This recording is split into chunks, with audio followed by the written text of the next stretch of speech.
Hi everyone, I thought I'd do a quick video for a problem that I've seen come up.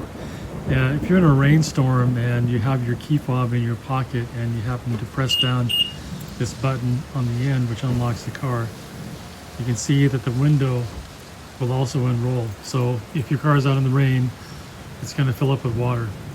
So we're going to see if we can do something to fix that.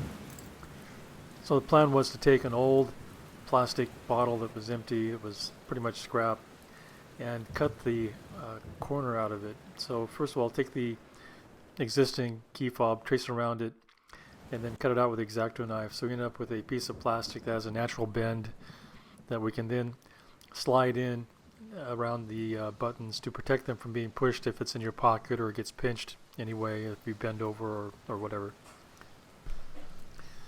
So by doing that, you can see that even if I'm putting some force against the unlock button, that it's not activating the door locks or activating it in any way.